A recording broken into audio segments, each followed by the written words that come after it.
Hello student, आज हम class 6 की नेक्स्ट एक्सरसाइज जो है हमारी 4.4, आई होप कि आपने 4.3 तक कंप्लीट कर ली होगी।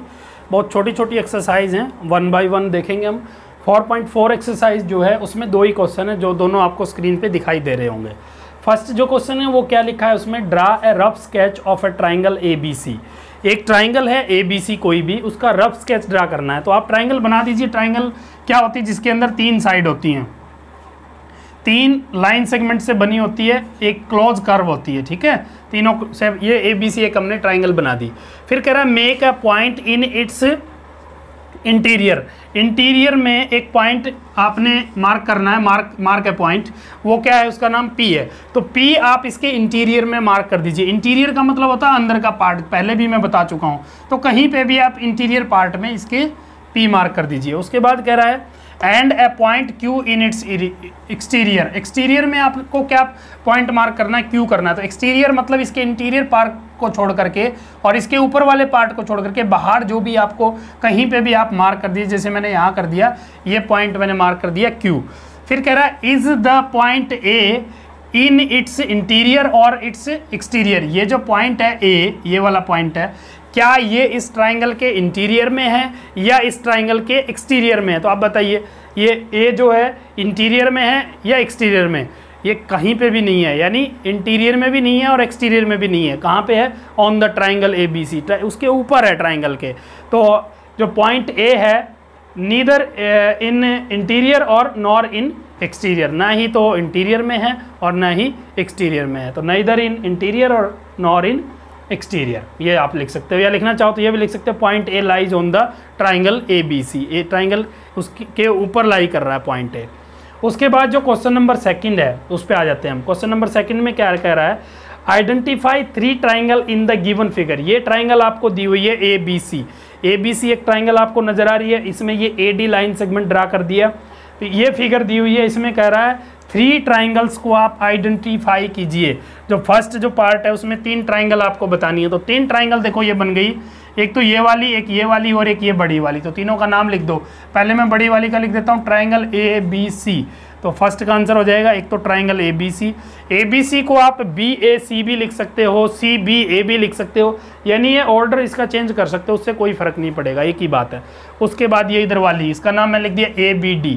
तो ट्राइंगल ABD। एंड तीसरी ट्राइंगल क्या होगी, ADC। मैंने कहा है आपको कि आप ऑर्डर चेंज कर सकते हो। ADC को CDA भी लिख सकते हो, DAC भी लिख सकते हो, CAD भी लिख सकते हो, जो मर्जी आप लिखना चाहें। तो 3 ट्राइंगल आपने आइडेंटिफाई कर दी। उसके बाद B जो पार्ट है इसका, उसमें कह रहा है right the name of 7 angles. 7 angles के नाम आपने लिखने हैं। तो 7 एंगल के नाम लिखेंगे बच्चे। सबसे पहले तो ये वाला एंगल है, एंगल B। इसका पूरा नाम लिखोगे तो क्या होगा, एंगल ABD या एंगल DBA। जहाँ पे बना है वो पॉइंट बीच में होना चाहिए। एक तो हो गया एंगल ABD। अब चलते हैं हम इसी क्रम में चल देते हैं। ये D वाला, ये वाला इधर वाला एंगल, इसका नाम ADB या BDA, जो भी लिखना चाहो, एंगल ADB। इसको आप एंगल D नहीं कह सकते क्योंकि एंगल D इधर वाला भी है उधर वाला भी है, इसलिए इसका पूरा नाम लिखना पड़ेगा हमें। फिर उधर वाला ये वाला ADC, एंगल ADC। जिस पॉइंट पे एंगल बना होता है वो बीच में रखते हैं हम। 3 हो गए। उसके बाद ये वाला एंगल, इसका नाम क्या लिखोगे, ACD या ACB भी कह सकते हो, एक ही बात है क्योंकि B पॉइंट BC लाइन पे है ना, तो ACD कह दिया मैंने। उसके बाद आप आ जाइए, ये वाला एंगल इधर वाला है, ये जो एंगल A का पार्ट है, CAD। इसका नाम लिख दिया मैंने, एंगल CAD। फिर उसके बाद ये वाला एंगल, इसका नाम क्या लिखेंगे, BAD। ये हो गया आपका एंगल BAD। देखो कितने हो गए, 1 2 3 4 5 6। एक ये पूरा बड़ा वाला एंगल भी ले सकते हैं आप, इसका नाम क्या होगा, angle BAC। And angle BAC। तो ये 7 एंगल आप इस प्रकार से बना सकते हो। उसके बाद थर्ड क्वेश्चन में क्या कर रहा है, थर्ड जो पार्ट है इसका, राइट द नेम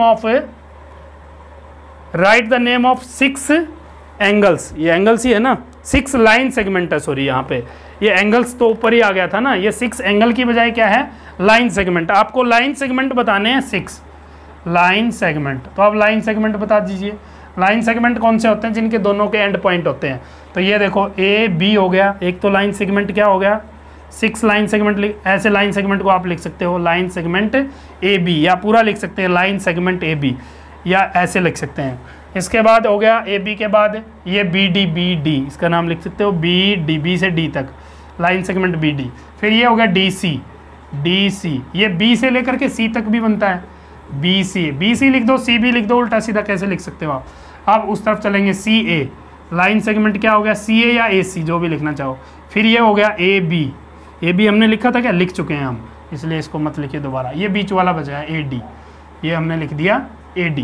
तो इस तरीके से आपके 1 2 3 4 5 6 जो है लाइन सेगमेंट हमने लिख दिए। फिर नेक्स्ट कह रहा है which two triangles have angle B as common, कह रहा है किन दो ट्राइंगल्स में एंगल बी कॉमन है। तो आप देखेंगे एंगल बी यहाँ पे बना हुआ है, एक तो किस ट्राइंगल में, इस वाले ट्राइंगल में, ट्राइंगल ए बी डी में, और दूसरा ये एंगल बी किस ट्राइंगल में, बड़ी वाली ट्राइंगल में जिसका नाम है ए बी सी। तो हम लिखेंगे एंगल बी किस किस में कॉमन है, ट्राइंगल ए बी डी, ये तो छोटे वाली ट्राइंगल, और बड़े वाली का क्या नाम लिख दिया मैंने, A B C. A B D को आप जो मर्जी लिख लो, ए डी बी लिख लो, बी डी ए लिख लो, ए बी डी एंड एक बड़ी ट्राइंगल हो जाएगी ए बी सी। देखो ये बी पॉइंट दोनों में कॉमन भी आ रहा है। तो ये एंगल देखोगे आप फिगर से पता लगेगा आपको, ए बी डी यहाँ तक होगा ये वाला एंगल, और ए बी सी ये वाली ट्राइंगल होगी, इसमें भी सेम एंगल। तो इन दोनों ट्राइंगल में एंगल बी जो है वो क्या है, कॉमन है। तो इस तरीके से आप ये एक्सरसाइज के दोनों क्वेश्चंस कंप्लीट करेंगे। तो ये हमारी एक्सरसाइज कंप्लीट हो जाती है। तो नेक्स्ट वीडियो में हम मिलते हैं नेक्स्ट एक्सरसाइज के साथ, तब तक के लिए गुड बाय।